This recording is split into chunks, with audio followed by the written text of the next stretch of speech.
Lynn, Happy New Year.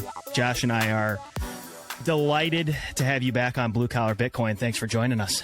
I'm happy to be back, and I think you guys are killing it. I think you're one of the breakout podcasts over the past, I don't know exactly when you started, but over the past year, certainly when I discovered you. So I think you're doing amazing work.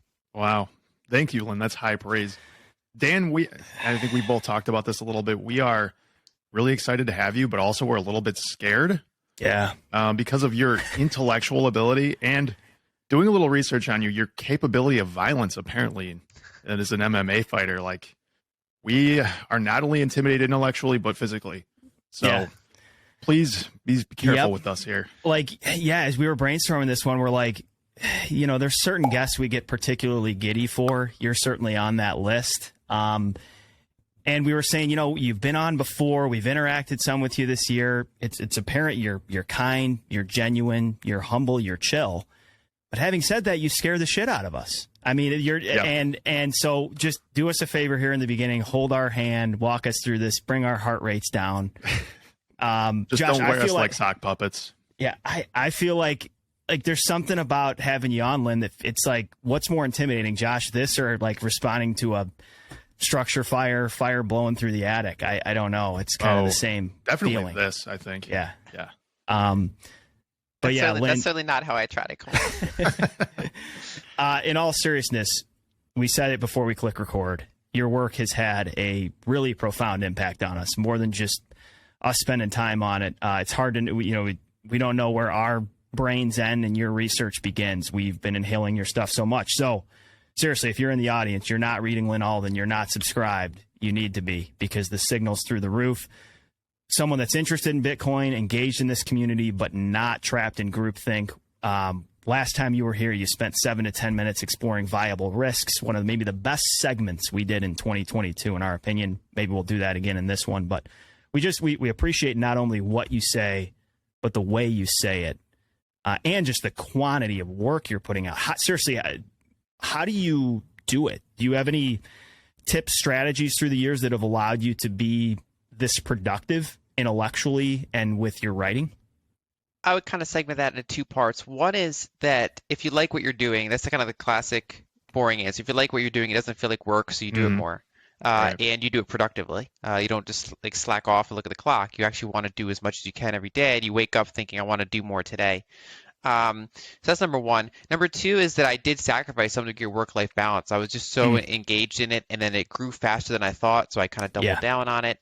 And so actually one of my kind of overall plans now is that I'm just kind of, people are like, what are you going to do to grow in like 2023? I'm like, I'm not trying to grow in 2023. I'm trying to like consolidate, like, do work-life balance, kind of fine-tune what I already do. And one thing I'm working on, for example, now is a book, but that means I'm going to be doing a little bit less articles. Still doing articles, but just kind of things that might otherwise be articles will instead be chapters in the book. Yeah. And the only tactical thing I have, aside from those kind of obvious ones, is that the way that I write articles is I write them in parallel. So I'm usually working on multiple at a time. And so I have like, say, 5 drafts sitting there. And whichever one is like really calling my attention at the moment, I will then work on. And sometimes I get stuck. Like my What is Money article, I got stuck on that for like a few months. It was my longest article. I wasn't sure how to structure it. And so I kind of would just put it aside until eventually, you get like a shower thought and then it clicks and then you revisit it. So that's one way that I avoid writer's block, is that I kind of, I don't just write them that week and then publish them. Usually they're a result of like part-time work over like a month or more, and then they get published. So they get kind of, it's almost like sculpting. I kind of carve at it over time as the muse hits. I love that idea of kind of gravitating towards what you're motivated to for productivity. Interestingly enough, the person that changed my reading approach was Andreas Antonopoulos. When I first started reading him back in 2017, I think it was one of his lectures he gave. He said that the way he reads, very similar to how you say you write, is he has a ton of books going at once, and he just reads whatever he feels like, because he's found through the years that ups his reading cadence, his motivation, and ultimately the amount of information he takes in. Yeah, I've started to do that, but I haven't thought about that with writing. We both said we wish we had more time to write, and it's hard to just like, you're motivated about a subject, but to get out, especially the type of long form stuff you're doing, to try to do that in like a week or two, just straight out, I can see the challenge there if the motivation kind of ebbs and flows. Yeah. Dan, what you just said about reading, I do the same thing. And I try to make it okay for myself to walk away from a book. If it just isn't hitting, like it's okay to just walk away and not read it, because forcing yourself to read something you're just not going to gain anything from it because you're not really paying attention. So I think that, I think it's a good thing to strive to do, to make sure that you're actually taking in the info. Exactly. So Lynn, we thought we might start off this chat maybe a little different than you're accustomed to. It is our guess that much of our audience has read and listened to you potentially extensively on the macro Bitcoin front. Before we get into that deep stuff, which don't worry, folks, we're going to get there. We figured we might do a few minutes of Lynn Alden rapid fire questions that have absolutely nothing to do with Bitcoin and macroeconomics. You down to just answer, and feel free to pass on any of these, but you down to just answer some completely off the cuff random questions? Yeah, I'm up for it. Okay. Josh and I have separate sets. Josh, you fire first. All right, here we go. Lynn, I actually dug up something you wrote in 2017, and it was a lot about kind of your background, some of the homelessness, and then kind of the impetus for the engineering you did and how you kind of structured your budgets and things like that. And one of the things I found interesting about it is that you had a quote saying, "Uncertainty is the cause of suffering," when you have like some homelessness, or because you kind of used an example of people like to go camping, which is effectively pretending to be homeless. But the difference between the two of them is you understand that you're not actually homeless when you're just camping, but when it's the unknown of, are you going to get some food in a week from now or 2 days from now, that makes the difference.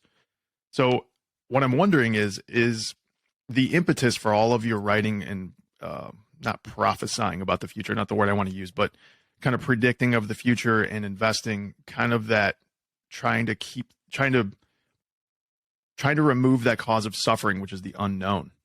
Do you think that maybe that is a bit of an impetus for some of your work? I think to some degree. I mean, that's kind of blending two different concepts. So basically, yeah, that article was talking about, when I was a child, I was homeless for a period of time, and then kind of grew up in a trailer park after that. So kind of different levels of, the lower rungs economically of society. And to your point there, I kind of compared that, it's not just being, it's not directly being poor that's necessarily the problem. It's the uncertainty associated with it. At least, when you're at a certain level where you can still, you're still getting some degree of healthcare access, things like that. A lot of it is if you can get your basics met, a lot of it is that I think I've even seen it phrased like, the wealthy man is not the person who has everything, but it's the person who wants very little, right? There's different ways of phrasing that. Yeah. And essentially that, minimalism and poverty are in many ways pretty similar, but the difference is that if it's on purpose, if you have the resources at your disposal, but you just, you've kind of refined your taste down, you still have resources when you need them. You have them, you're not suffering for lack of healthcare, you're not suffering for lack of things, you're not stressed by uncertainty where you're going to get your next meal. And so I think that's important for people. And then, yeah, I think overall, I think I have a lot of interest in knowing how the world works. And so it's naturally that I want to follow certain things. I mean, I started out my investing approach. It kind of evolved over the years. I mean, the first things I ever collected was as a kid was cash and gold coins and silver coins and things like that. And then I moved into equities. And when I started writing publicly, I started focusing on equities until I saw that how much wrong was, going on with macro. And I dug into that. And that's when I was like, that took over my work. Even though I still like equities, I still like other assets, but I focus so much on the macro because that's what I find so interesting, because it's about how the world works and knowing how the world works and seeing how it worked in the past, how it might work in the future. And I just find that profoundly more interesting than saying, okay, stock A is more interesting than stock B. Right. Yeah. Okay. Question 2. If you had to completely change vocations, it can't be engineering, you can't be a macro analyst, what would you do? Probably something outside. All of my stuff involves like sitting on a computer and like doing stuff. So I'd want to do something outside. I'm just not sure I'd have the right skill set for it, but I would try to figure it out. Maybe I would get into it's not really outside, but maybe I would get into nutrition or fitness. Because my first ever job was assistant martial arts instructor. So I have some degree of, just prior background with that. And before I went down, like say the macro rabbit hole, basically it's my order of rabbit holes was something like nutrition rabbit hole, and then macro rabbit hole, and then Bitcoin rabbit hole. So a lot of people, it's funny in the Bitcoin community, there's overlap there. So a lot of It's people overlapping there pretty is. hard. That Yeah, Venn diagram is a very large overlap there. yeah, you read the white paper and then you're talking about like a year later, you're like ranting about seed oils. And whereas for me, it's the It's still- reverse. I was ranting about seed oils before I We dug should get into into seed oils. We should do it. Yeah. That's should. something I still haven't gone down that rabbit hole, and I'm taking pause before I decide to do anything that aggressive, because it seems like a deep one that I just don't have the time for. To be Not honest. ready for it. I don't yeah. have the bandwidth for it. That was my earlier rabbit hole. And so basically, I think I would like to get involved with health related things, not in the medical sense, but in the lifestyle sense. You spend more time. I spent a lot of time looking at all those studies back then, and I'd like to have more time to do that. So I think if I ever gave up macro and all this, I would probably go back to that, because it really changes people's lives. I mean, I actually wrote I wrote like one non-financial article, which was like basically like how to boost your energy. And it's like basically a health and fitness article. And it's like a 9,000 word article that I wrote like 6 years ago or something like that. And I still get emails from people that are like, hey, like I did this and like it cured like my bipolar or something. Like, I don't know, just like insane things where they were eating like a standard diet, and then they tried, like, let me just see if I eat like meat and vegetables and cut out this and Yeah. do this. And like it was like a profound difference. And so that's actually like, it's a high impact thing if you get into it and you can change people's lives with it. We're going to take a quick break here to remind you folks to get your Bitcoin 2023 tickets. The Bitcoin conference hosted by Bitcoin Magazine is going down once again in Miami Beach, May 18th to the 20th, 2023. Josh and myself, Dan, will be there. And if you're dead serious about Bitcoin or interested in learning more, you should be there too. Join the two of us for the world's largest gathering of Bitcoiners as we celebrate yet another year of progress towards hyper-Bitcoinization. It's going to be a signal-packed party with a smorgasbord of outstanding Bitcoin education and access, and you can get 10% off tickets with code BCB23. That's BCB23 for 10% off. Ticket prices will go up significantly and incrementally from now until the conference. So get on it, folks. Yeah.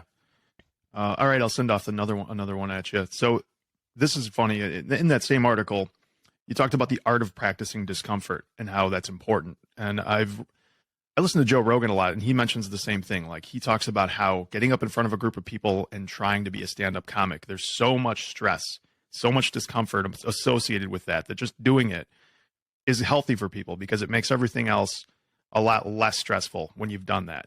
And for you, it sounds a lot like the MMA fighting that you've done in the past kind of provided that same ability to you, whereas it's a lot less stressful maybe to get up in front of a group of people because you've had your ass kicked. Can you tell us a little bit about the MMA fighting, some of the injuries, and some of how that has shaped you and the person you are?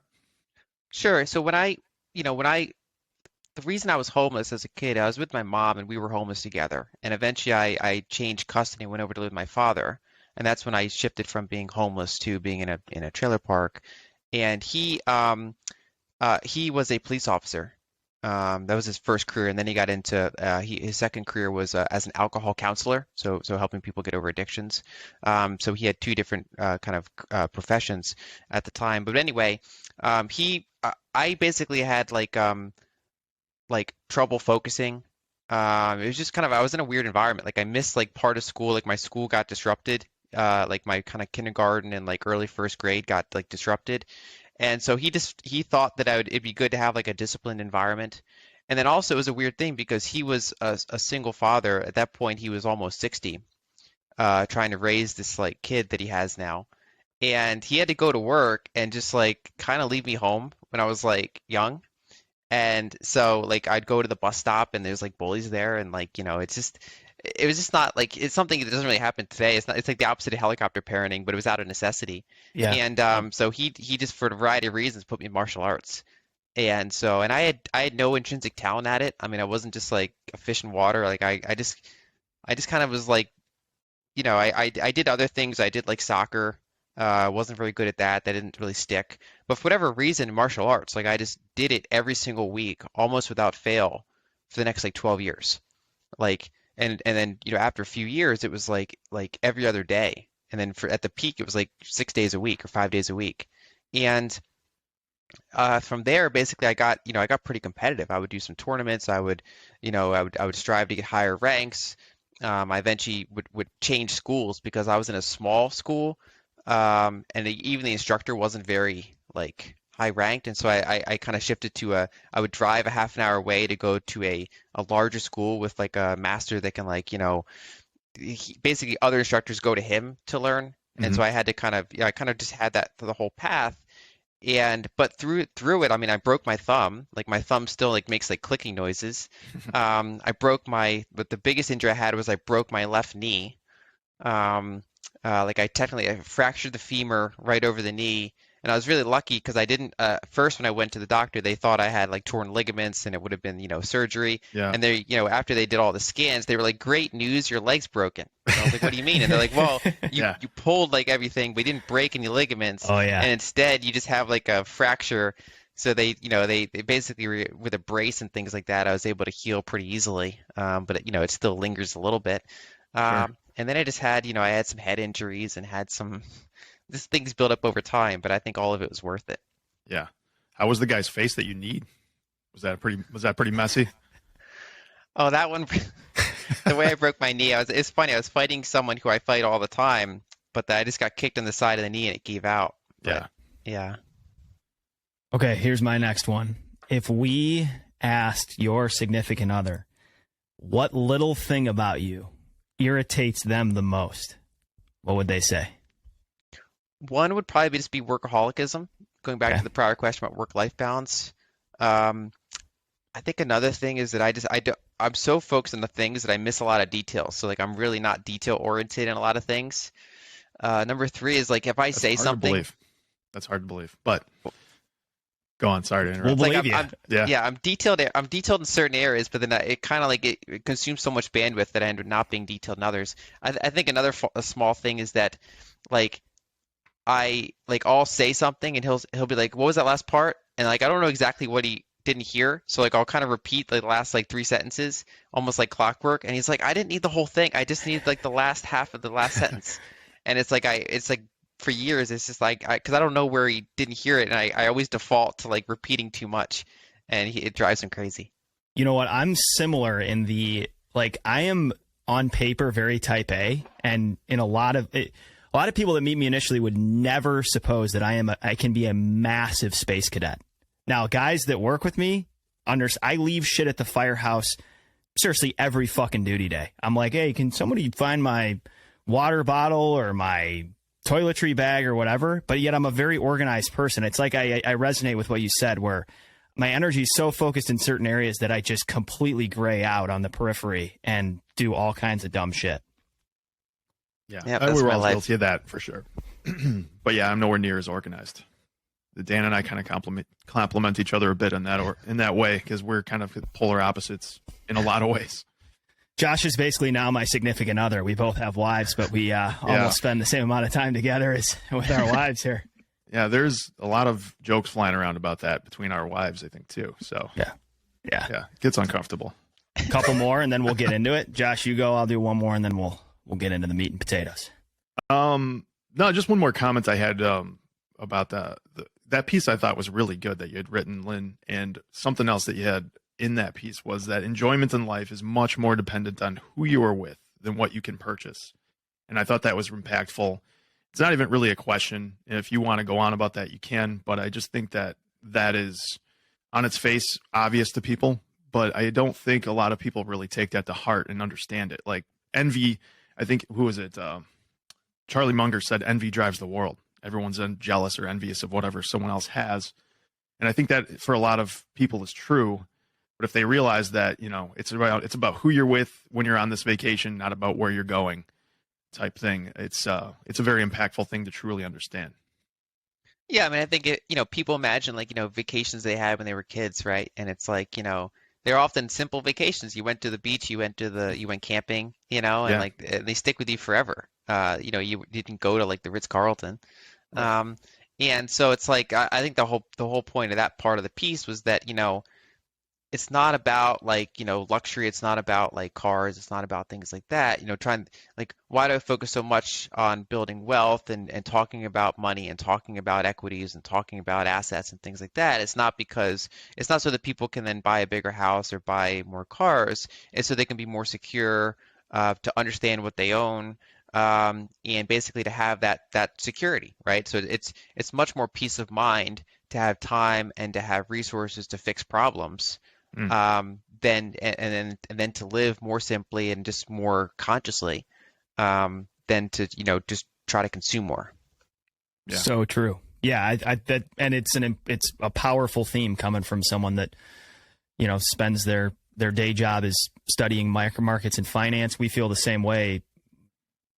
Making good decisions and investing is about freedom, not necessarily just sitting on coins. The same thing with Bitcoin. If it's all about wealth generation, you are going to be left wanting. I promise you. There needs to be some end goal there. There have been many studies that have indicated that there's a certain amount of wealth or a certain amount of income, and above that, you're just not going to be much happier. Everyone's kind of got a baseline of happiness, and they've even done this study on people that have won the lottery. It's a 10 out of 10 happiness when you win the lottery, but you fall back to your baseline after 6 months to a year. And then most people go broke after winning the lottery anyway. So it doesn't really matter effectively. Unsubstantiated claim here, but I think it could hit for some people. I think there's a possibility that career firefighting is in the Goldilocks zone. Like, we make enough money to provide for our families, but not, and it's at a consistent cadence, and it's not so much that it kind of consumes us completely. Like, I think, and that's not to say that people shouldn't go hustle and be entrepreneurs and go make more, but I think it's a testament. Like, by and large, people that do our career are content, have enough to provide for their families, and there's something to be said for diminishing returns, especially if it's soaking up time you don't want to spend. 100%. I've also seen studies that people, professions where you get immediate feedback are good for people's psychology and happiness, right? So even like if you cut hair for a living, right? You're not like building up this thing over the long term. You're getting immediate feedback for what you're doing. You cut someone's hair, they're happy, you're happy. And I think the same would be true for firefighting and work like that. That basically, you're going out, day after day, week after week, dealing with incidents and stuff like that, and you're getting immediate feedback for what you're doing, and then you know the people at the firehouse, like, you're socializing, you're getting all the things that like a human needs as part of their work. Whereas if you feel like, for example, finance is sometimes a very not the happiest profession, even though people might be making more money if they're working on Wall Street. They feel like, at the end of the day, like, what have I done exactly? Like, who have I helped, or what is kind of the long impact of this? Is there any impact versus someone who just goes out and does something, builds something, helps someone, something like that? Yeah, that makes a lot of sense thinking about it from that perspective. You don't get the feedback nearly as quickly in finance. All right, Lynn. last question here. What is your least favorite smell, Lynn? That's a strange one, Dan. Cigarettes. That's the point. Cigarettes. I don't like cigarette smell. I'm super sensitive to it. I hate it. It's a good answer. All right, let's pivot. Josh, where are we going here? You start us. Yeah, I think we did a fine job exploring that. All right, so what are the standout economic Bitcoin or crypto events takeaways in your mind, Lynn, from 2022? Well, I think the obvious answer is all the rehypothecation blowing up, all the leverage blowing up, how intertwined the whole lending industry was. I knew that some aspects of it were very dangerous, but like basically as bad as you thought it was worse. It was kind of the answer, right? So yes. I think, and it's kind of like what can blow up eventually will blow up. Basically what is bad will eventually have to blow up, and so it's kind of inevitable that this had to happen given how bad it was. And it's combined with the fact, and it's an observation I made before, so a lot of people focus on Bitcoin halving cycles and things like that as price drivers, and of course, the ongoing supply reduction of Bitcoin is important, but the more, if you look at correlations for Bitcoin's timing, it's really about liquidity. Bitcoin has, for the past 3 cycles or so, been about the purest liquidity play that you could do. And so basically, there's different ways to measure liquidity, but essentially, when liquidity is rising on a global basis, that's generally when you get a Bitcoin bull market. And when liquidity is falling on a global basis, that's when you get a Bitcoin, flat or bear market. And that's also when altcoins blow up, leverage blows up, people get wrecked. And so this has been a particularly brutal version of one of those cycles playing out, just because this time, kind of the malinvestment was leverage based and kind of lending based. There are two kind of pillars standing still that I think a lot of people have questions about, and I'm wondering if you have any opinion on either of them. One of them being Binance, and the other one being Tether. Grayscale? Sorry, no, Oh, I'm thinking Tether.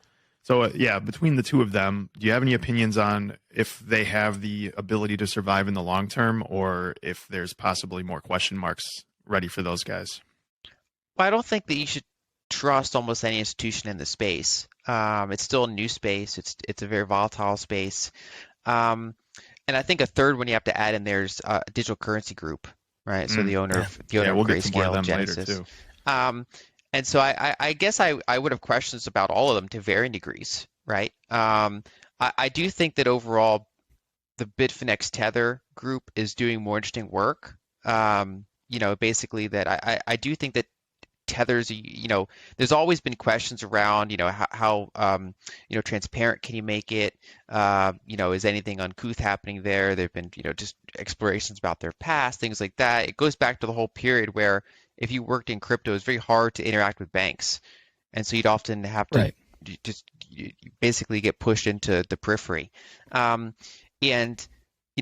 done a better job over the long term of increasing their transparency and their communication.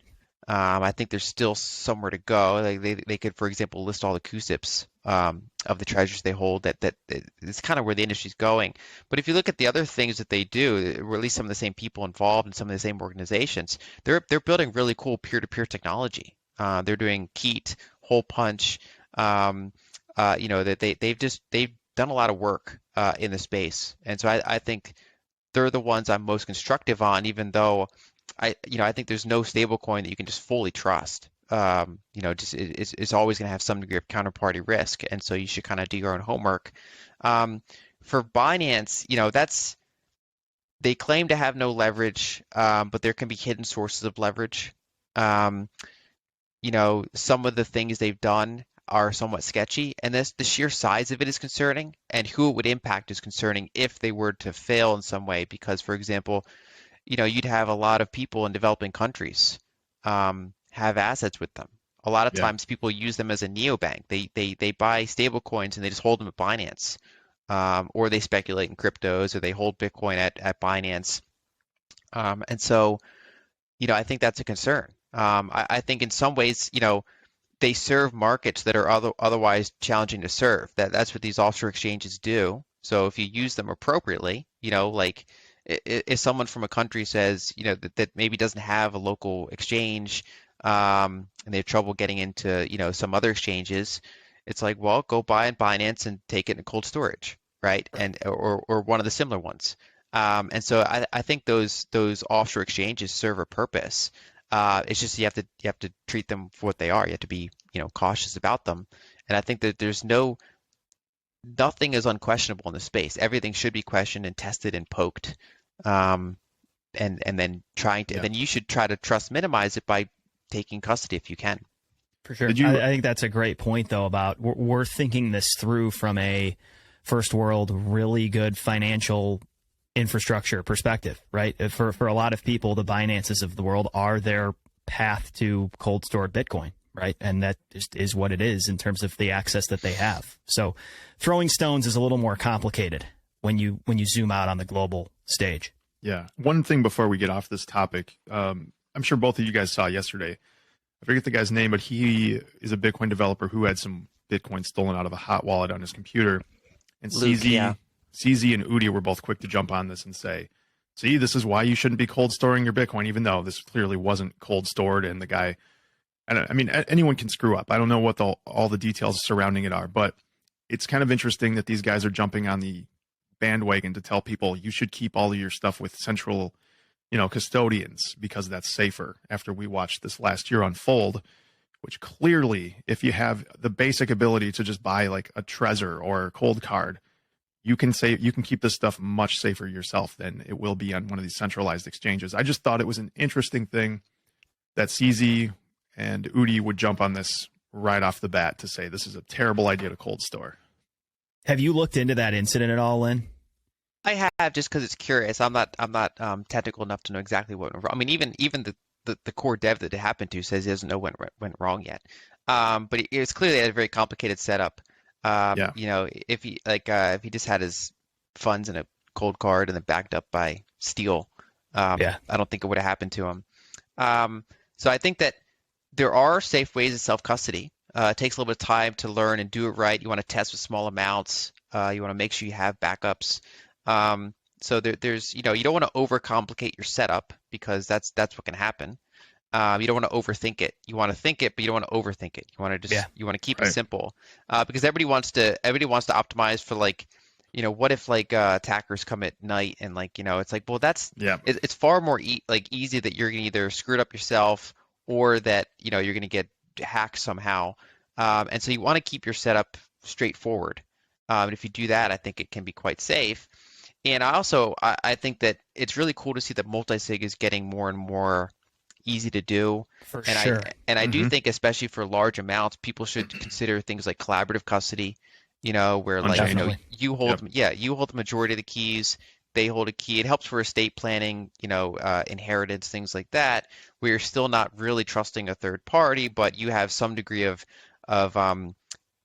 kind of error resistance built in. If you lose one of your keys, even Absolutely. the backup, you still have some degree of recourse. And so I do think there are risks associated with self-custody, but it's not as hard as people make it out to be. And it is safer than just about everything else you can do. And people, I don't know who originally thought of it, but they point out that sending a wire transfer is super hard, annoying compared to sending a Bitcoin transaction.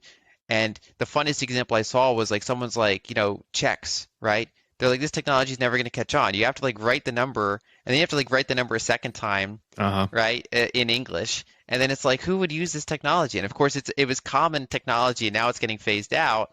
But it's Bitcoin technology is really not any more complex than the other financial things we interact with. It's just new, and the only kind of caveat there is that there are non-recourse ways you can screw up. Whereas a lot of fiat things, if you screw up, I mean, it's all monopoly money anyway, so it can be it can be fixed for you. Right. But if you bury gold out somewhere, you better know where you buried it. Otherwise, no one can fix that for you. And if you self-custody your Bitcoin, you mess it up, no one can really fix it for you. So it does take some personal responsibility. But I think it's a shame when people jump on self-custody when you have kind of edge cases of something happening with it. It is. I just wanted to comment on what you just said there. The knowledge that there are ways where you can screw this up bad enough to where it's just gone. It's reality. It's physics. There are certain things you can do. You can step off of a cliff and you are going to die. There is no recourse. There is no way to stop this from happening once you've started to, once the boulder is going down that hill it's going. I just think it's interesting it's just math. Yeah, exactly. It's just math. It's just physics. And Bitcoin has got no, there's no forgiveness if you screw it up because it's reality. It's the real world, not like the fiat system where, oh, it's okay, you screwed it up, we can fix it for you because it's not real. It's something we can just change the rules on whenever we feel like. But Lynn, your point, we can't repeat it enough on this show. I mean, we are obviously cold storage forward. Our longest standing sponsor is CoinKite, and we've used cold cards forever. We believe in this stuff, but you are only as strong as your weakest link, which is typically your inheritance plan, unless you want to donate to the protocol and network. Mm-hmm. And that's where not getting out over your skis, collaborative custody, you've got to find a workable solution that you are confident your next of kin or your kids are going to be able to handle. Someone at work yesterday is getting super excited about this. They were asking me all about it, wanting to order a cold card. I'm like, that's all great, but you do need to take baby steps and make sure you and your girlfriend or your whatever or your wife or your kids know how to work this, because this is one of those things that you kind of get manic excited about Bitcoin. You accumulate a bunch of it, and then, oh yeah, in 7 years, there's a problem. So just worth repeating. The other thing I wanted to double back to while we're talking about crypto land before we get off it, something I really appreciated from your recent piece, The Problems with DeFi and Crypto, was you talked some about this problem with arbitrary seigniorage in crypto land. So basically, the difference between the typical startup model where investors are actually tied to fundamentals and unregistered security crypto land where that connection is severed. Can you explore that for our audience and why you think that's significant?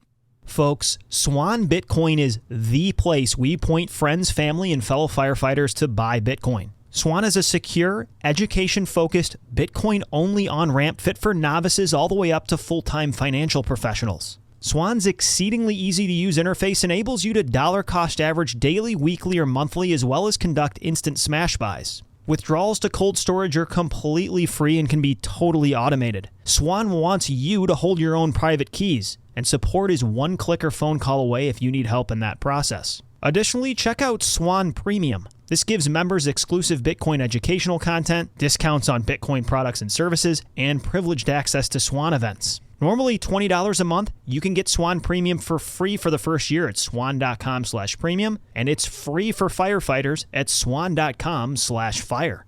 All Swan services can be found at swan.com. Blue Collar Bitcoin is brought to you by Crowd Health. With open enrollment upon us, what if you didn't have to pay healthcare premiums anymore? What if you could invest in Bitcoin instead? With Crowd Health, you can put aside money for health expenses in your own account and even hold a large part of it in Bitcoin. If Bitcoin goes up, you get the upside, not big insurance companies. Pay one low monthly total to fund an account that is yours. Choose your doctors and hold up to 75% of the funds in Bitcoin. If a large expense comes up, Crowd Health will crowdfund the bill and pay it quickly. Stop supporting the broken health insurance system with your hard-earned capital. Go to joincrowdhealth.com and use code BLUE now and experience freedom from health insurance by utilizing Bitcoin. Right now, through the end of the year, you can get your first 6 months for just $99 per month. Don't get stuck in a bad insurance plan again. Instead, go to joincrowdhealth.com and use code BLUE to sign up. That's joincrowdhealth.com, promo code BLUE. Crowd Health is not health insurance. It's a totally different way of paying for healthcare. Terms and conditions may apply. The Blue Collar Bitcoin podcast is powered by arguably the most legendary company in Bitcoin, CoinKite. Use promo code BCB for 5% off select purchases, including the cold card, at coinkite.com. Established Block 141,000, CoinKite is an industry leader in security and hardware manufacturing. They are producers of the renowned Cold Card, the world's most trusted and secure Bitcoin signing device or hardware wallet. It's built with a plethora of features fit for Bitcoin beginners all the way up to the most advanced of users. This device is a one-stop shop for your Bitcoin custody needs. CoinKite also manufactures the Block Clock, a gorgeous e-ink digital art display piece sitting in the background of every serious Bitcoiner on planet Earth. Block Clock can be programmed to scroll through key Bitcoin metrics including price, hash rate, the next halving date, and much more. CoinKite are also the makers of the Open Dime, a small USB stick that allows you to spend Bitcoin like a dollar bill, passing it along multiple times. Check out CoinKite's entire suite of products at coinkite.com. Sure, it's a difference in exit liquidity. And so if you do a startup, there's really only two main ways that as a founder you're going to get enriched from what you did. One is that you build something that is good enough and big enough and goes on long enough to go public, right? So it goes through a kind of a scrutinizing process. It has to reveal its books. They have to disclose, who owns the major equity, who the board is, detailed risks, and the average time to do that is something like 8 years. And of course, most don't make it to that phase. Most fail before they go public, or they fail in a limited way, or they run into growth headwinds, or they perceive that they're maybe not a big enough thing to go public, and so they get acquired, right? And so in that case, a bunch of serious people wearing suits analyze your business and decide that they want to buy it and tuck it into their bigger business. And so again, it goes through this professional diligence process. and it's not quick, and you're not just like dumping it. Whereas with crypto, you have a lot of people that they quote unquote found a project. I mean, it's kind of like a company, and they'll do like lockup periods where like, founders and early investors have to hold on for like a year or 2 years or something like that, 3 years. But then they get it listed on exchange and then they dump it before it's like a company, before it's like a self-sustaining long-term thing that either is acquirable or is actually a company that can go public, right? And so they can separate the founders and the early investors getting rich from the underlying success of that project. And of course, that can happen in startup world. I mean, you can go public and then blow up, right? Right. But at least it's a longer term thing. There's more meat there, right? There's Right. usually something there. There's some there. Whereas in crypto, that whole thing is accelerated and amplified and put on steroids, and it's the norm rather than the exception, where just you just have a complete detachment from what happens to the early people versus what happens when it actually is out there.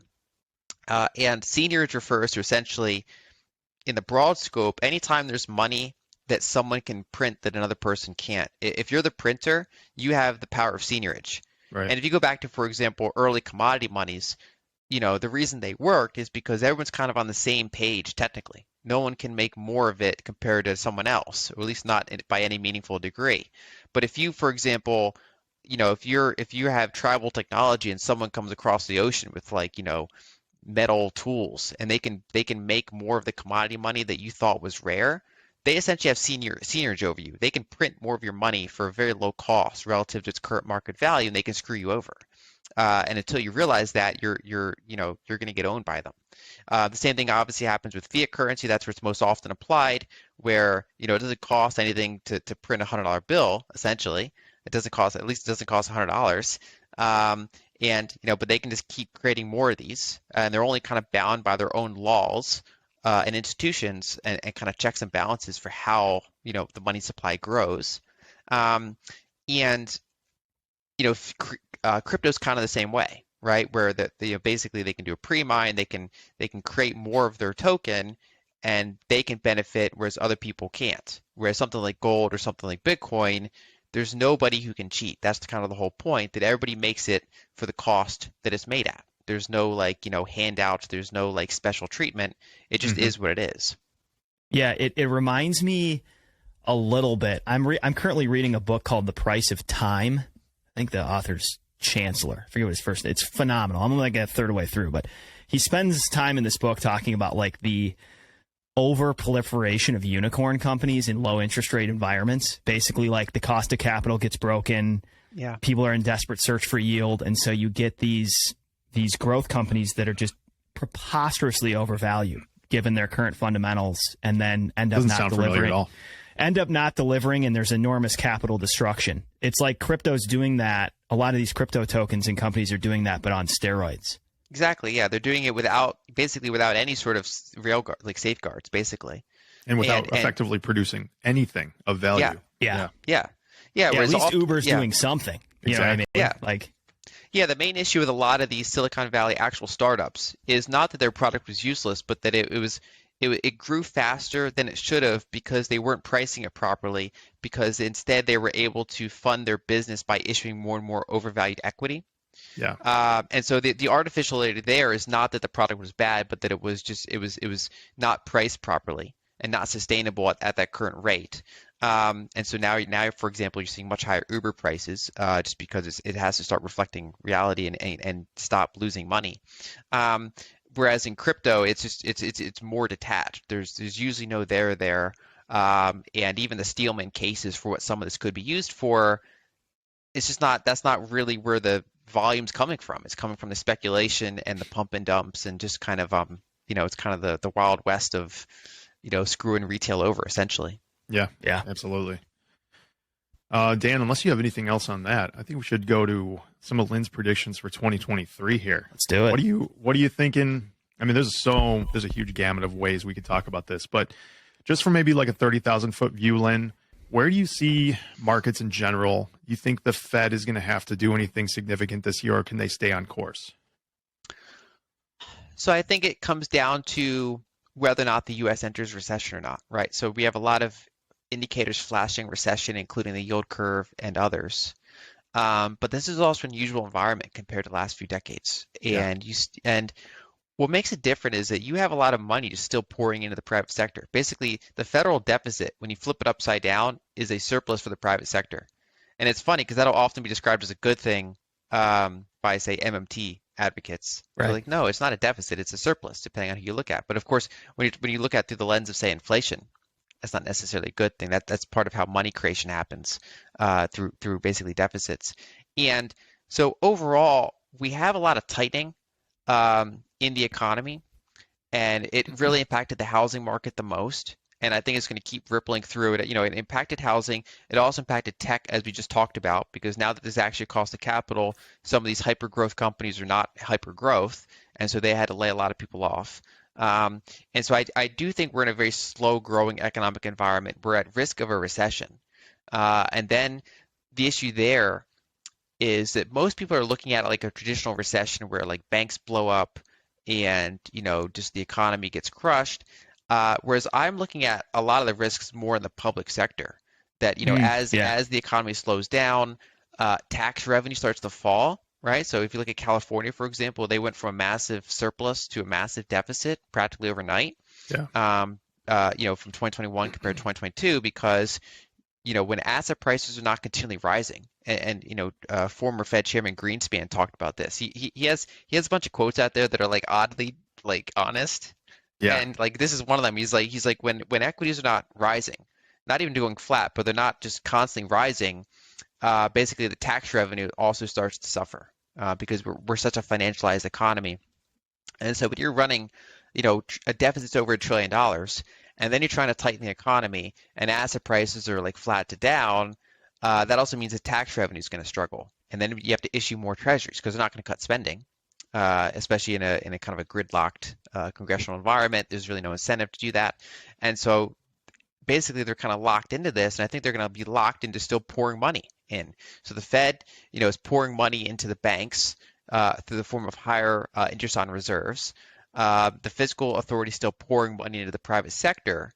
And so I kind of just view this whole period as kind of a stagflationary type of environment, that we're clearly disinflating from a high level in the sense that some areas of inflation are sharply rolling over as demand slows down. But I think that this is still a longer term issue that we're in. So 2023, the way I'm looking at it is in a tactical sense, I'm looking at liquidity indicators. Some of the global ones are pointing kind of flat to up now, which is maybe the bull case, whereas domestic ones in the US are still not looking good. And so I still have a lot of concerns around the first half of 2023. But when I think you look out longer, I think this could be a longer grinder type of recession rather than like an everything blows up type recession. Now, maybe last words, maybe things blow up, but I think a last point I'd make there is that a lot of people fight the last battle. So they assume the next recession is going to look like the prior recession. Yep. And so if we take out the COVID recession, because that was like a weird, lockdown thing.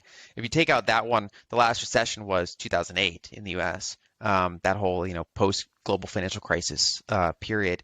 And in that one, the epicenter was the banks, right? So that was the end of a long-term debt cycle, or at least a long-term private debt cycle. And so banks went into that highly leveraged. Basically, they had a historically low percentage allocation to safe assets, or at least nominally safe assets like bank reserves and treasuries, and they were very out on their skis in terms of making aggressive loans. You'd have to go back to late 1929 to find a similar environment for how leveraged banks were relative to the monetary base, relative to all these different ways of looking at it. And so they were like the epicenter, along with real estate, that all blew up. Whereas, now, partially because of regulations, partially because banks, you don't really repeat the same thing twice in a row. And so now they had this whole decade where they've been more reticent to lend. They're forced to have higher, amounts of treasuries and just reserves on hand, basically stronger capital ratios, things like that. Yep. And so banks actually have historically high allocations to safe assets and, historically lower allocations to subprime, to lending in general. And so while banks can absolutely suffer in a recession, I mean, they can get higher loan losses, their stocks can get, sent down.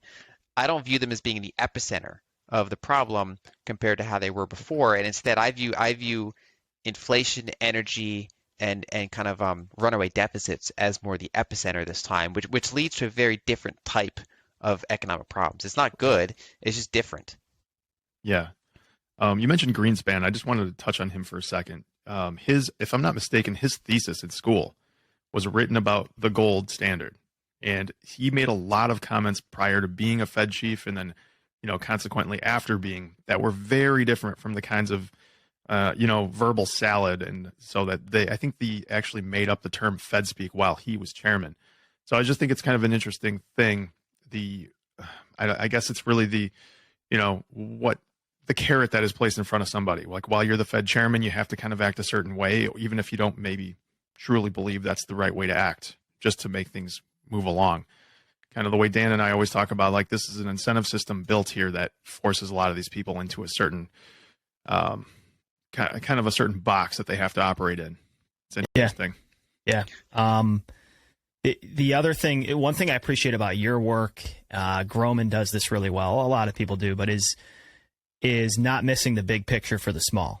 And that's like some of your work, I think maybe it was your November newsletter, which, by the way, if you're interested in the fiscal conundrum that may confront us over the next decade, it's absolutely worth your read. One of your best newsletters of the year, I think. But basically that it's easy to get trapped in a bit of a shot fake here. And that's in inflationary decades, even in the 40s and the 70s, I've seen you, I think, do some charts. There's spikes. You know what I mean? Inflation spikes, policymakers respond. There's fits of deflation, but holistically, the decade can be inflationary. And I think the question that you have begged for me now for a couple of years is just, and everyone in Bitcoin's been asking, but it's worth repeating as we go into 2023 is, who is going to buy the treasuries? Like, there's less net foreign demand. The Fed is trying to tighten, so they're a net seller. You highlighted recently the Social Security Trust and them needing to raise cash. And then you add in, as Groman said, like when you get in, when he was on with us, and you just enumerated, when you get a huge asset price bubble, capital gains go through the roof, you have a tax receipt bubble, which could pop. You add these four things together and whatever else you want to add, like who is going to buy the treasuries? And then as that you get into that answer, you just start to realize, how is this going to play out other than monetization? Any thoughts on that or follow up there? Yeah, I think it depends on the timeline you look at. So now that we got a huge spike in yields, there are some pools of capital that are interested in coming in, right? There's some, a lot of it is like, say, domestic asset managers. Right, like our pension, for example. Yeah, this is looking juicy. Yeah. Yeah, they might come in and say, okay, so that can give a little bit of runway. That's one answer. But the long-term answer is probably the banking system in one way. So either the central bank, or they can change supplemental leverage ratios, which is like jargon for basically saying that banks can leverage themselves more as long as it's treasuries, right? That there's ways that they can stuff more treasuries into the banking system. If you look at the 1940s, so like right now, for example, banks have a higher allocation of treasuries than they had at any time in modern history, unless you go back far enough to the 50s and the 40s, which they had an even higher allocation of treasuries, because they were the primary financiers of World War II and the past time that we got to these high debt to GDP ratios. And so it really comes down to, that they can, as long as there are pensions and asset managers and insurance companies soaking up the bonds, they can just keep doing that. But if that starts to run into issues, that's when you have to turn these other dials, right? So for example, the repo spike in 2019, even though it on the surface was a repo problem, repo was used by hedge funds to buy treasuries, right? And so a repo problem would quickly become a treasury problem. It was essentially at its root a T-bill oversupply problem back then. And so, that's actually how I started my account on FinTwit got bigger. I was a small account back then, but I pointed out, I was just like, they're going to have to start buying T-bills. So everyone's focused on repo. And I was like, this is actually a treasury problem. They're going to have to start buying T-bills. And sure enough, 3 weeks later, the Fed was buying T-bills. And it's like, well, if it's a repo problem, why are you buying T-bills? And it's because it was actually a T-bill oversupply problem. Yeah. And so that was like sign one. Then it also happened in March 2020 during the COVID crash. You had the dollar spike, foreigners sell treasuries, treasury market broke, went illiquid. Treasury had to step in, Fed had to step in and buy $1 trillion of treasuries in 3 weeks. It's basically a giant, like a liquidity bazooka going off. Yeah. And so the short end is they're going to try to let them stick wherever they can. And that can work for a period of time. But then I think the longer run is that probably the banks and the Fed have to buy more to keep the rails on the track. And the question becomes when. And I think that's Right. kind of the $1 trillion question. I don't think it's right away. But I think it's throughout the 2020s, I think that the Fed's going to be buying more treasuries, or they're going to do some regulatory shenanigans and get more treasuries on the commercial banking system, which essentially fulfills the same purpose. Yeah.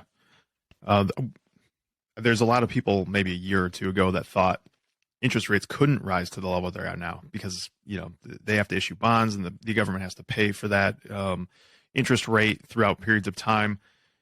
I guess what I'm getting at here is from a very simple point of view, when people are thinking about these things, they think, okay, in order for someone else to want to be buying these bonds, the interest rates have to go up to compensate someone for the risk of inflation and all the other associated risks with buying these things. Can they allow these things go to the level that they got to in the 80s or the late 70s without that being an issue for bonds? I mean, because so many people didn't think it could be there now, and it clearly is. Can this go to 10, 12%? And can it be survivable from that fiscal point of view, from them being able to roll these things over?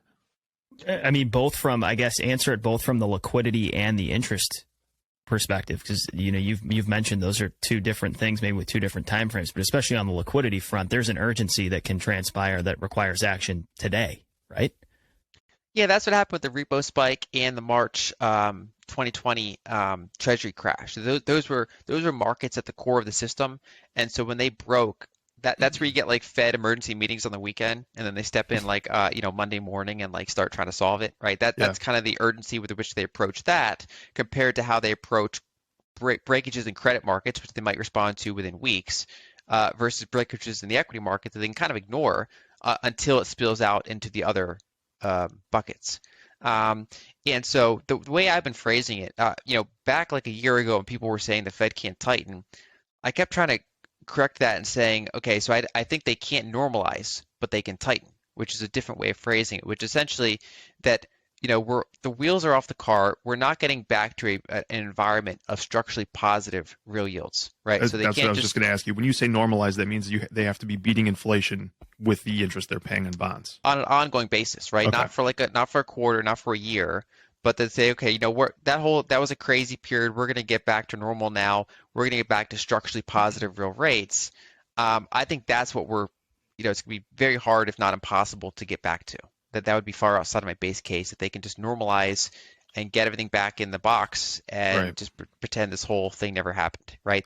Some combination of forcing commercial banks to buy more. Speaking of that, by the way, what was compared to now back in the 40s, was it a significant more bonds they were holding on their balance sheets, those commercial banks, or is it a lot more, I guess is what I'm asking, versus what they're holding right now?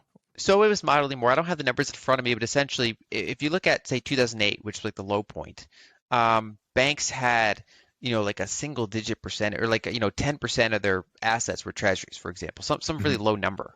Yeah. And then let's say now I don't have it in front of me, but now it's like 30%. So that's actually a huge difference when you go from 10% of your assets to 30% of your assets in treasuries. I don't want to be quoted on it, but I think they got up to something like 50%. During and so there's after quite a bit World of War runway II. there. Yeah, there was still a lot of, it was still higher than it is now by a notable degree. Okay. But you can actually argue that probably a 10 to 30% move is ratio-wise a bigger move than 30 to 50. But that's kind of the rough order of magnitudes that we're talking about here. Another thing worth pointing out is that, I would say that the level of tightening they were able to do this year without blowing up was more than I thought, for example. Like I had trouble envisioning getting above 3%.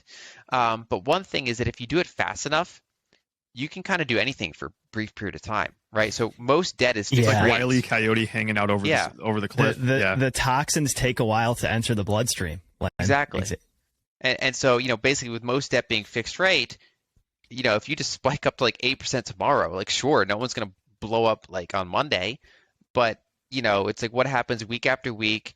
month after month, quarter after quarter, year after year, as more and more debt refinances at this higher rate. Another factor is how it compares to inflation. So, for example, the Fed was able to raise rates higher than my base case, but also inflation. Even though I wrote extensively about expecting inflation, it reached a little bit higher than my base case. So real yields didn't really go up any higher than my base case. It's just that both sides of the equation were both elevated compared to what I would have maybe guessed a year prior. And so I think that has to be kept in mind, that even after all this tightening, they're still technically below the trailing 12-month inflation rate. Of course, you're comparing a future yield to a past rate, but essentially that they're still not tight on a lot of different ways of looking at tightness. And so the short answer is I don't think that they can do what Volcker did, which essentially raise rates super high and then also hold it into positive real rate territory for decades. That's something I think we're not going to see.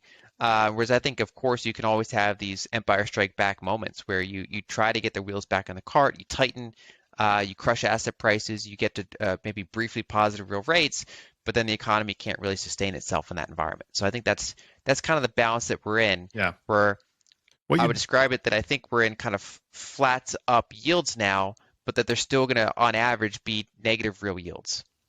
So if for the next decade or so, you expect kind of quite a bit of volatility from these back and forth situations where they have to come to the rescue, maybe try to tighten it back up and rein things in.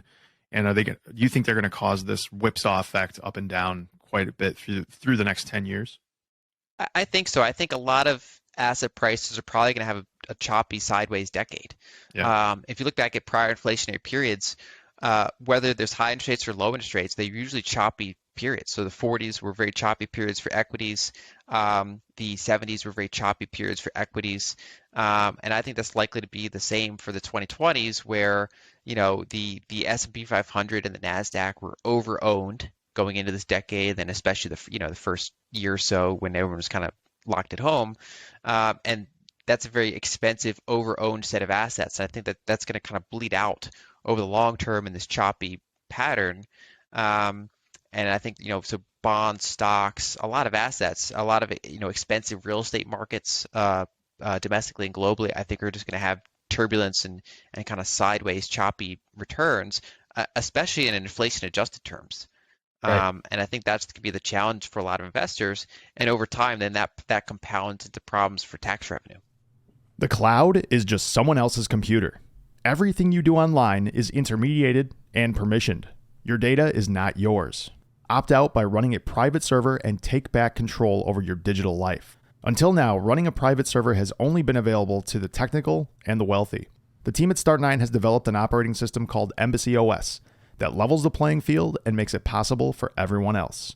Run a Bitcoin node, run a Lightning node, and become your own everything. Embassy OS is the distribution platform open source software has been waiting for. You can download Embassy OS for free and install it on your own hardware. Or you can buy one of Start9's plug-and-play devices. They build reliable products backed up with incredible customer support. Visit start9.com. The BCB podcast is sponsored by Capital Logistics. Capital Logistics is a freight broker connecting truck drivers and shipping partners around North America. A true blue-collar business that supports blue-collar Bitcoin. They specialize in temperature-controlled cargo, efficiently hauling food, supplies, and other freight nationwide for some of America's largest companies.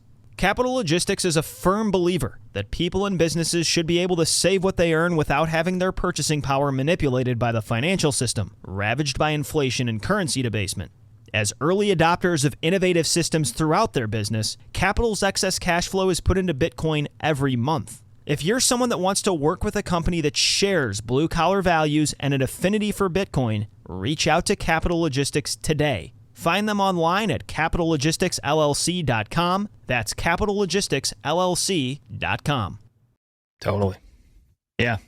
It's important to zoom out for sure because it's easy to get caught. And I know a year can feel like a long time frame, but when you look back on your entire investment trajectory, especially if you're younger, like don't miss the forest for the trees, to quote Groman. All right, let's pivot to Bitcoin. We want to get into your opinions on its valuation and if it's appetizing here. But before we do that, let's zoom out a little bit to what you've characterized in your recent newsletter as the world's money problem. Your December newsletter, I would basically just retitle it Pointing People at the Bitcoin Rabbit Hole. And it's a great intro resource for thoughtful people on what the issues here are. Start us off with the experiment you ran on Twitter, and then kind of take it wherever you want. Maybe just high level overview of that newsletter, whatever stands out to you. So I asked people on Twitter, if you were in a country with a currency crisis, basically a developing country, ongoing just currency crisis, and you, for whatever reason, had to sell your home, and you couldn't buy a home right away. You had to like hold it for like 2 years, the money, and then buy a home, like say 2 years later. How would you go about it? What would you save it in for those 2 years? And it's like, it should be, I mean, you know, in the 21st century, that should not be a hard problem to store value for 2 years in a stable way. But the answer in a lot of those countries is that it's actually really hard to do, because, you know, a lot of people are like, oh yeah, I would just hold it in dollars. And I was like, where would you hold it in dollars? You know, if you're an Egyptian citizen, for example, where would you hold it in dollars specifically? Would you do it in your offshore bank account? So now we're assuming that you're wealthy, so you're just implicitly assuming you're wealthy in my question. So, okay, well, what if you're middle class in Egypt? Where are you going to hold your dollars? And it's like, well, you're going to hold it in a local Egyptian bank. They're currently facing a dollar shortage. You know, a lot of countries, you know, around the world have a history of, you know, they look at their dollar accounts in their country and they say, okay, it's cute that you're holding dollars. We're going to go ahead and take those dollars. We're going to give you as many pesos and pounds and whatever the currency is, you know, at the exchange rate we determine. So we're not really taking them, but, you know, just for, you know, crisis reasons, we have to take these dollars. And then you don't have dollars anymore, and you're back in the local currency that gets, you know, inflated away. You can hold physical cash if you can get it. Usually you're getting it at really bad exchange rates. And then you have a problem of where to store it. You know, you're holding a house worth of paper, essentially tucked away somewhere in your apartment or whatever you're storing. Or there's things like stable coins. You know, that goes back to the whole kind of Tether, Binance, you know, these ways that, you know, stable coins are in some ways solving problems for people, but then you're relying on a foreign counterparty not to screw up, you know, with your assets. So now you're saying, okay, it's centralized, but at least the central hub is outside of my country. So, you know, if I'm in Argentina, at least the Argentine government can't take my dollars. Right. You know, I'm relying on this external thing. There's also gold, but of course, you know, you have kind of the same problem with dollars, which is you're going to hold your life savings in gold in your like apartment. And it just shows that, you know, basically this money problem is not easy. And I actually based that question on a real world example. I have extended family in Egypt that have a multifamily property that it's complicated to sell because they each own like a share of it. It's like you know, it's like an apartment complex, like a small apartment complex where everybody's like family in the apartment complex, and they want to sell it. And it's like, well, the problem is like someone has to spend time to figure out where they're going to move first, and you can't just like put it right into the next property. It's actually a complex situation.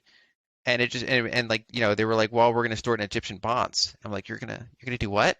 You're gonna I was like, let's talk first. Like, let's explore some options, because it showed, you know, that like the Egyptian pound lost like 40% of its value this year relative to the dollar, and that was you know, this was before that happened, right? I was concerned about that happening, and so the whole point of that whole question and the whole kind of exploration is that, you know, right now there's like 180 fiat currencies in the world. Most of them suck. I mean, most of them just, you know, rapidly lose value frequently. The top, you know, 20 or so lose value slowly. And you're kind of in these different jurisdictions, and if you happen to be born in one that's just, it's not going well, and it's often not even that country's fault. It's often just the fact that the way this currency system's designed, they're at the periphery of the system, so the volatility is pushed from those top 20 jurisdictions to them, let alone any sort of mistakes that those countries make themselves. And so you're stuck in this bad currency jurisdiction, and there's really, despite the fact that it's the 21st century, you're often have a payments and a savings problem, right? And so the savings problem comes from where you're going to put your money, without relying on all these counterparty risks or things that, you know, only wealthier people can access more easily.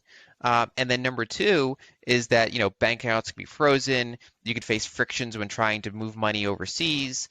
There's just all these, it's like a giant barter system of like 180 different centralized ledgers that are friction interacting with each other. Even on their best of days, it's not great. And in the worst of days, it's like authoritarianism or freezing your account because your social credit score dropped below minimum maintenance thresholds or whatever. And so it depends on how dystopian you want to get. And so basically the world has a payments and a savings problem, especially outside of the developed world, but even to some degree in the developed world. And so my whole point of that piece was, a lot of people are focused on, oh, like crypto can revolutionize trading, or crypto can do this, or we can like, it's like cool for like collectibles. And it's like, sure, around the margins, we'll see what happens. But really the prize to focus on is that the world has a money problem. It has a bad money problem. We've fractured the system so much just through the order of technological growth we've had. And so now we have this like barter system out there, and the world needs better money, including savings and payments. And I think that Bitcoin basically is the long-term, at least the best shot we have. Let's put it that way. I mean, our current monetary system is just startlingly anachronistic. I mean, I do think that my children or my children's children will look back on the current fiat monetary system the way we view horse and buggy. It's going to seem that far-fetched. One part of you trending monetary history a little bit that I thought was phrased in a way I hadn't heard before was this velocity mismatch between commerce and forms of money, and then maybe how Bitcoin rectifies that mismatch. Can you pull on that thread here briefly? Sure. I think that's a difference I have with some people in the space, both kind of just different sound money groups, whether it's gold bugs or Bitcoiners. They often describe fiat as like a moral failing. Like if only we had stayed on the gold standard, or if only we had stuck with sound money. Whereas my view was, when you look at a world with 200 different countries, and every single one of them is off the gold standard, and every single one of them has this like, decaying like fiat centralized ledger, you're like, well, how did we get to this point? Clearly something went wrong, that was more than just a moral failing. And the way I describe it is that it was in some ways a technological inevitability, just because of the order that technology developed. So basically for thousands of years, commerce and money moved at the same speed, right? A gold coin or even like a banknote could only physically move at the speed of, walking, horses, ships, whatever. Mm-hmm. And so you had all these just bare assets moving around. And even with the invention of ledgers and stuff like that, the ledger still can't physically move faster than those things. And in the 1800s, when you invented telecommunication systems, right? So you could update ledgers globally, and so global commerce could start to happen. Right. You've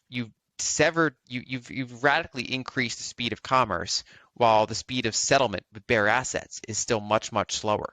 And so that opens all sorts of arbitrage. It gives way more power to centralized policymakers to, basically mess with the ledger, for example.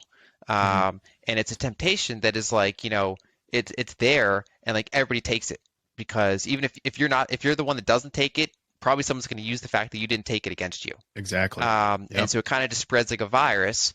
And so the only alternative to these systems, you have all these different fiat currency systems, and you have an alternative, which is gold, but gold can't move around as fast. So it can solve the savings problem part for some people, but it can't really fix the payments problem. And it just kind of fully can't keep up. And so what I find interesting about Bitcoin is that it's the first solution that really is a serious attempt at solving this mismatch, and says, okay, so, here's a bare asset hard money that also moves around at the same speed of telecommunications. And that, it basically that payments can now happen as fast as global commerce can, and that can be final settled, depending on how you want to define it, within seconds, minutes, hours, rather than, what is the cost and time of settling with gold, let alone even fiat has kind of slow settlement times. And so I think that really the reason we're in this world of 180 different fiat jurisdictions is because we've had a technological problem that has remained unsolved for over a century that is now arguably solved. Yeah, that makes a lot of sense. That mismatch is, and gold and Bitcoin being so parallel to each other and being able to move at the speed of light, that is that's something I hadn't heard before I'd read that piece either, and I think it makes a lot of sense. And it's a more fair characterization of the historical trend. Like people, it's not like people are just evil. Outright criminals. You know who actually did a good job walking through this in their most recent book was Saifedean. In the Fiat Standard, I think he really tried to put the other hat on and say, in its date and time, paper money served a a really strong, necessary, profound purpose for the expansion of mankind and the velocity of money. Now that's outdated and we need an upgrade, but Yeah. you kind of have to give credit where credit's due in history, and to just phrase the whole thing as a giant evil trap isn't fair. Yeah, I totally agree. I think we should, Dan, we got to start pivoting into a couple of important topics here. We're really bleeding for time here. Fourth quarter here. Yeah, fourth quarter. We got no timeouts, man. We got to go. All right. So a couple of things. I'm wondering this. This is kind of off the top of my head. If the Fed can continue on this pace, so let's just say for the next 2 years, do you think that Bitcoin does what it's traditionally done every 4 years, which is do this crazy massive bull run? Do you think it can do that even in this kind of new parallel of the Fed raising interest rates? Can it actually happen, or do you think it's unlikely to happen in the climate we're in? So I think the short answer is it's gonna depend on liquidity. And so if you look back at 2017, the whole 2017 massive Bitcoin bull run, the Fed was raising rates through 2017. And historically, when the Fed raised rates, they raised it into strength, right? So there's like a rising economic environment, more liquidity, and they raised rates into that. And that was also a strong year, 2017, for emerging markets because the dollar got very strong. The dollar index compared to other currencies got very strong in 2016. And for a variety of reasons, it rolled over in 2017. And so you had a big boom in kind of risk assets in general. It was a very good liquidity environment. And so Bitcoin soared, emerging markets soared, U.S. equities soared. Everything went up, and the Fed was raising rates slowly and little, but they were raising rates, and they weren't doing quantitative easing. They were holding their balance sheet flat. I think a better way to look at it is liquidity measures, and there's different ways to do it. I think one of the easiest ways to frame it is that if you look at global M2, so global broad money supply, and then you translate it back into dollars. Right. So you say, okay, what is the dollar worth of all the yuan, the dollar worth of all the British pounds, the dollar worth of all the yen? You take all these major money supplies, you translate it back into dollars, and you look at if that's rising or falling and at what pace. And there's the two main variables that move that. One of them is money printing, right? So if money supplies are just growing quickly, that's generally going to go up. And number two is the strength of the dollar relative to other currencies, because like it or not, the dollar is, as a global reserve currency, it is kind of the unit of account for the world. It is the unit that a lot of debt is denominated in, including offshore the United States. And so when you have basically either the dollar strengthening or money printers are slowing down, you'll generally get this environment where dollar-denominated global money supply is decreasing. And if you look back at the narrative of Bitcoin being an inflation hedge, everyone's kind of trolling Bitcoin and saying, look, CPI spiked and Bitcoin rolled over. But actually, if you look at an earlier definition of inflation, basically expansion of the money supply, if you look at that global dollar-denominated M2, Bitcoin is highly correlated with that, right? So when that is rising, historically, Bitcoin's done pretty well. And when that's falling, Bitcoin has generally struggled. Now, you can still have weeks and months where that's not the case. And actually, this recent period was one because the dollar cooled off. And so that indicator did rise, but it coincided with FTX blowing up. And so that's an environment where if that didn't happen, probably we would see a Bitcoin bounce. Right. So if you have industry specific issues, you can decouple for periods of time. Yeah. But in general, I think indicators like that are going to be what drives the question of how well Bitcoin does over, say, a 2-year period. There are other factors, obviously, the people dollar cost averaging into it, all the weak hands washed out, so now it's mostly in strong hands. But I think essentially you'll need another rising liquidity environment in order for Bitcoin to do well. And I think that can come in different forms. I mean, if essentially the Fed gets to the top of their cycle and they stop tightening, you could have an environment where, say, that the euro area is still tightening, maybe Japan is tightening a little bit, or at least the rate of change of the dollar compared to the other currencies has slowed down, and so you can get a period that is more benign for liquidity, despite the fact that they're not cutting rates, that they're just kind of holding level, and inflation's still chopping around, and the market expectations of what the Fed's going to do are weaker, and so I actually do think that you can get a better liquidity environment in these 2 years. I have concerns around the next, say, 6 months, but I kind of look towards 2024, for example, maybe 2025 as a potential just another round of rising, liquidity and probably coinciding with good news for Bitcoin. So you think that the next 6 months or so would be a good time to be accumulating if you're dollar cost averaging and you're open for the longer term proposition of holding on to this for the next 2 to 3 years? Would you say this is a good time for people to be acquiring Bitcoin? I think so. I'd probably lengthen that time frame from 2 to 3 years to 3 to 5 years at least. Yeah. And so the way I've been phrasing it essentially that I think we're in a deep value zone.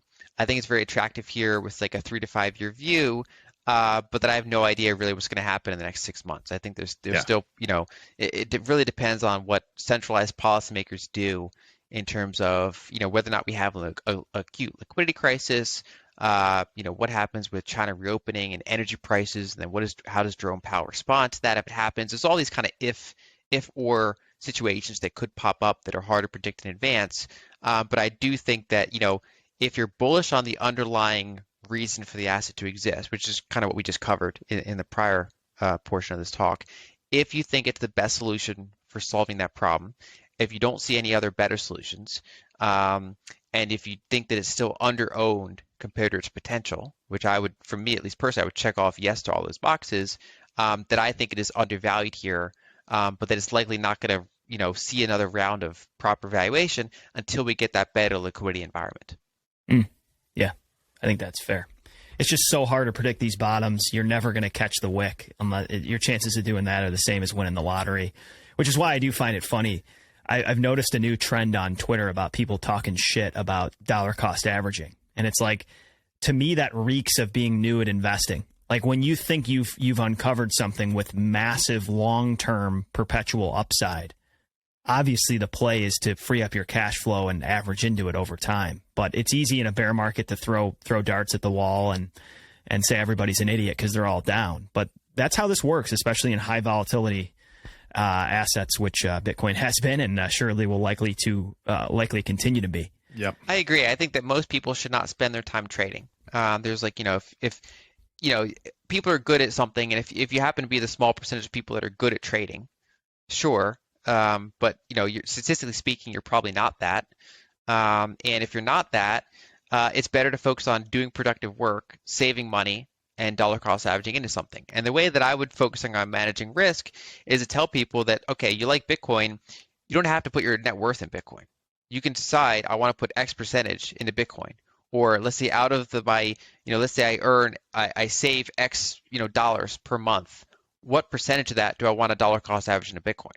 Right? It doesn't have to be all of that. It could be you might put the rest into stocks. You might put it might be building home equity. You might, whatever you're doing, you can put a percentage of it into Bitcoin, and that position sizing is what can buffer you from volatility and things like that. That always gives you optionality. I mean, if Bitcoin absolutely crashes and you want to then make an active decision, I'm going to go buy another $1,000 worth this month, right? You can then do that. So that's kind of how I view it, that you can still make some active decisions if you want to, but for the most part, I think it should be an autopilot. And if you want to spend your time researching the fundamentals of the asset rather than, recent price history, forward price expectations, things like that, and keep focusing keep focusing on answering the question, is this the best asset to solve this problem? And how big is this problem to solve? Yeah. Amen. Yeah. When people ask me, I get the question like, why don't you trade?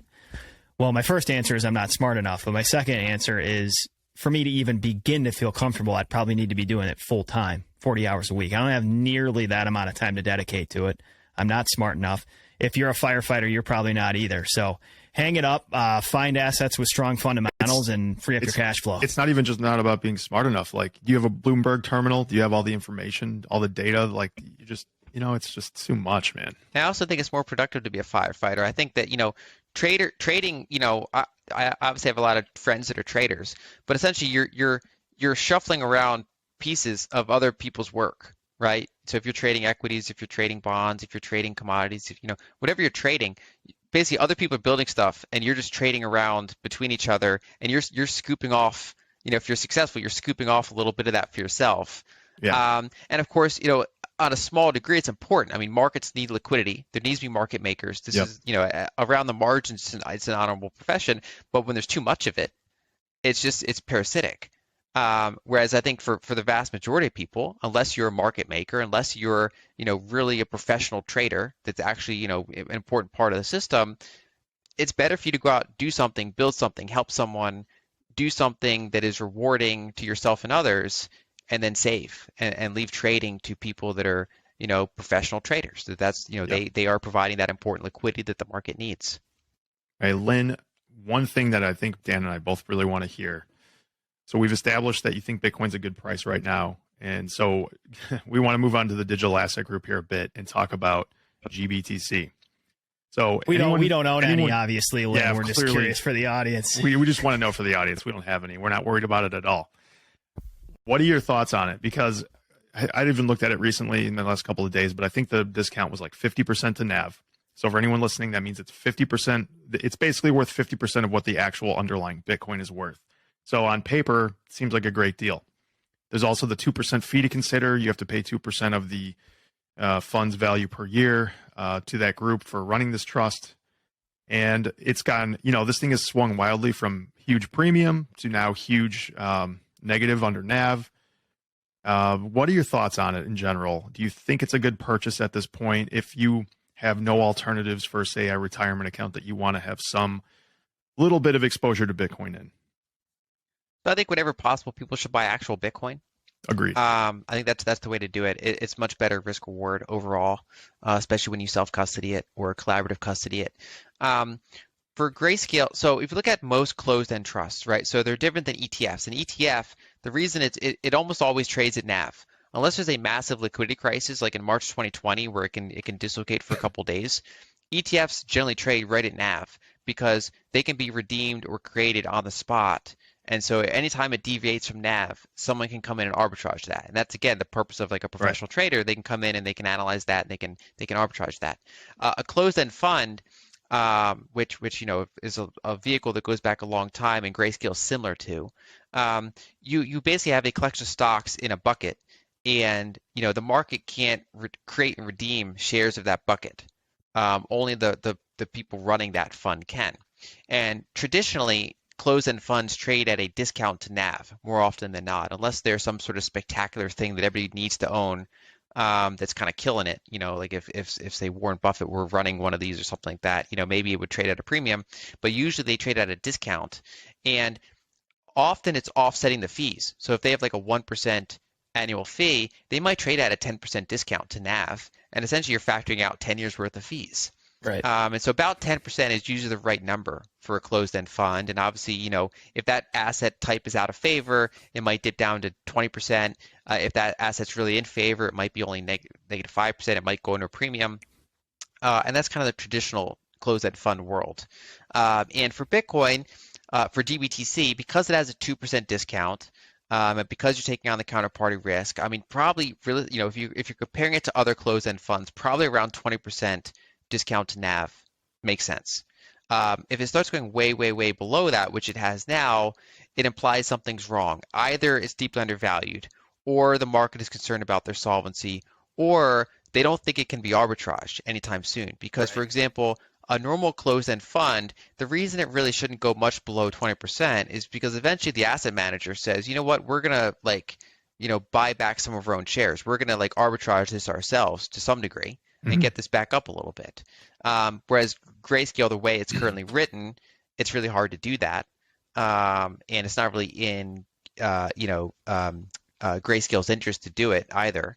And so people are like, am I just going to be locked into this thing for a long time? We don't even know when an ETF is going to be, confirmed. And so I think that adds additional uncertainty to it.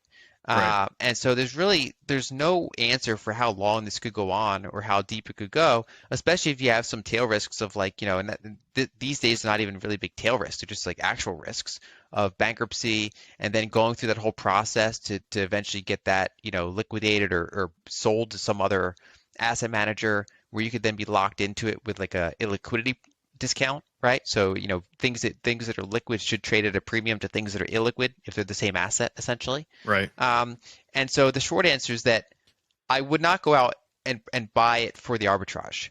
I don't think most people should be doing that. I think, obviously if you're a professional investor, if you have kind of connections, maybe you can explore that as something to do, but I think most people should not buy that.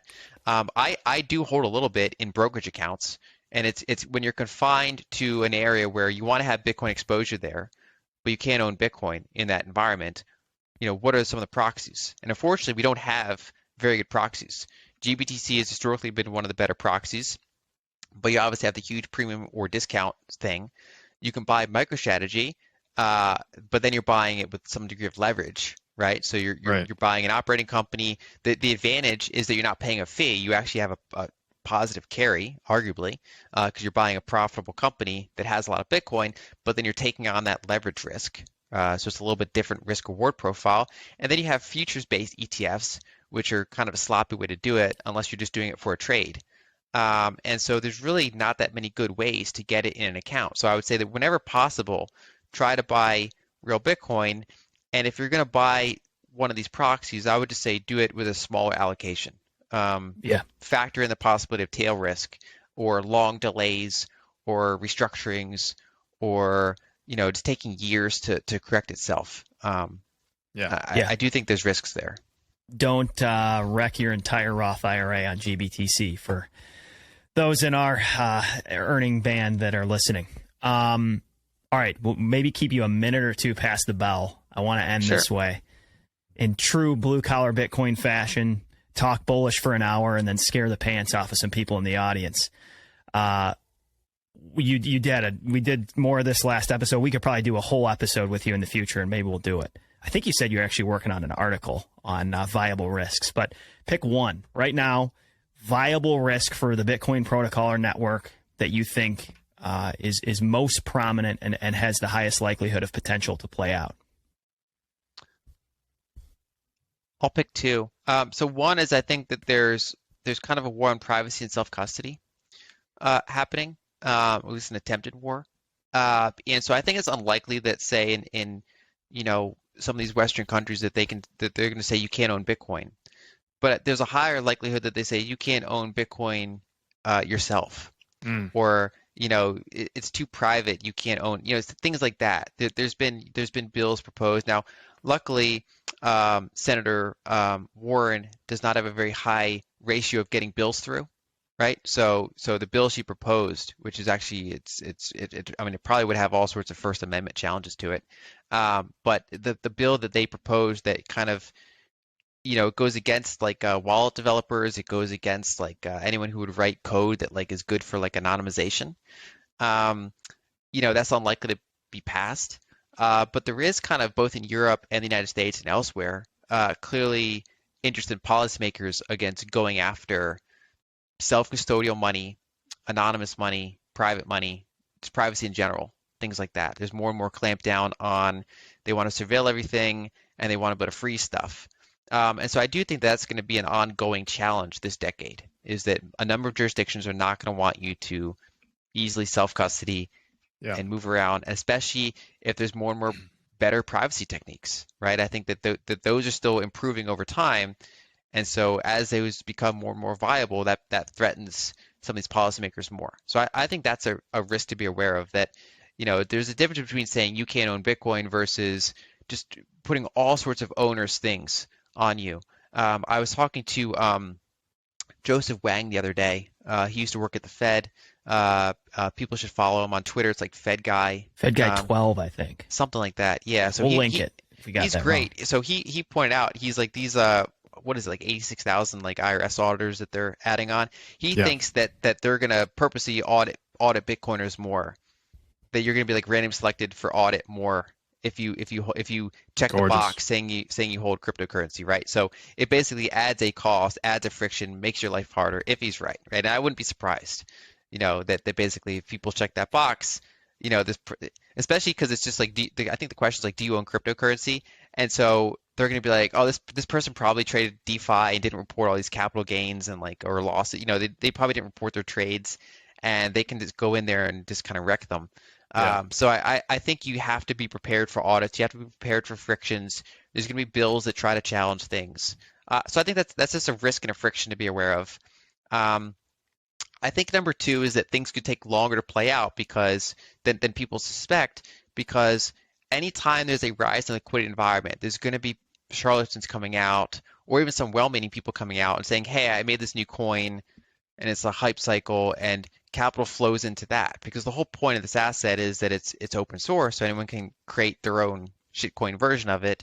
And I think that we have to pretty much exhaust every bad idea before people realize that, what the good idea is. And if we're correct about the thesis that Bitcoin is the best way to solve these problems, that it should do well in the end.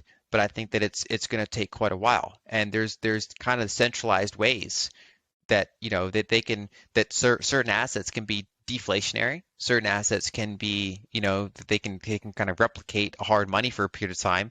Kind of like how if the Fed tightens for a period of time, they can make the dollar replicate a hard asset for a period of time. And that challenge is something that is truly decentralized and truly scarce, because for periods of time, it seems like, well, what's the difference? I mean, if this other assets, it has an even lower inflation rate than Bitcoin, why shouldn't I buy that? And of course, that works until it doesn't. And it works until it blows up. It works until some of the actual centralization pressures manifest in more obvious ways. And so I think that basically that people have to be prepared for the monetization of Bitcoin. It's not going to conform to their their timetable necessarily, right? Yep. And so I think you do have to focus on the long haul if you're choosing to allocate to this asset. Yeah. Unless you're a trader, which I don't recommend being. Yeah. Man, what an awesome hour and a half. Appreciate your generosity, Lynn. Lynn, just before we go, I got to ask one more question. The mining stocks. You have any these things have gotten so waylaid. Just wondering if you have, one or two that you're a big proponent of for our audience or ourselves, or if you think that this is something you should best avoid. So I think most people should probably avoid them. I do think that if you're really into investing, after you see kind of the hash rate sort of bottom out, and if you do get another liquidity cycle, if you do get kind of a more of a confirmed bottom in Bitcoin, more of like an upward trend, probably some of the ones that get through this are going to be undervalued. And they're probably going to give like pretty big returns, at least for a period of time. If you look back in the traditional mining sector, a lot of miners underperform the asset that they mine, right? Because in addition to the volatility of the asset, you have all these ways to lose capital along the way. Right. There's more ways to screw up than to be successful. So if you look at the best miners historically, let's say gold miners, for example, the ones with like the smartest CEO, like the Warren Buffett of the gold industry, right? There's a handful of these guys that like they're like born to do this. They're really good at it. And if you invest in their thing, you'll outperform gold. But the long tail of gold miners underperform gold over decades. It's like a terrible place to invest. Yeah. And I think probably Bitcoin miners will end up being the same way, where if you look at the top few companies, they'll probably do really, really well, especially when you buy them in the depths of a bear market. But the problem is if you don't do 100 hours of work to figure out which ones might be that, and then you only allocate a little bit because of course you're taking on all this risk, I just think the overall risk reward is not very attractive. Whereas if you're someone like, say, Greg Foss, and you're like a professional, credit analyst, and you say, I want to go buy some distressed debt of this company for this specific reason, and you're professional, I think there are going to be opportunities in that space. I just think that you have to be, compared to the risk reward of just stacking Bitcoin every week, is just not attractive. So I kind of view it as more either something to play around in, avoid, or or leave it to professionals to dig through and actually want to spend time on figuring out what is unusually cheap. Oh, great answer. Yeah, thanks. We're looking forward to meeting you in person. Hopefully this year I don't know where we'll be in Miami, and I think we're going to prioritize Pacific Bitcoin in September. Nice, glad to hear it. Hand off to yourself as we close this out. I'm at linalden.com. People can check that out. Sign up to the free newsletter. Comes out every 6 weeks on average. And I cover mostly macro stuff, but it varies. So check it out. Thanks for having me. Thank you, Lynn. Yeah, thank you. And read Lynn's stuff. It's amazing.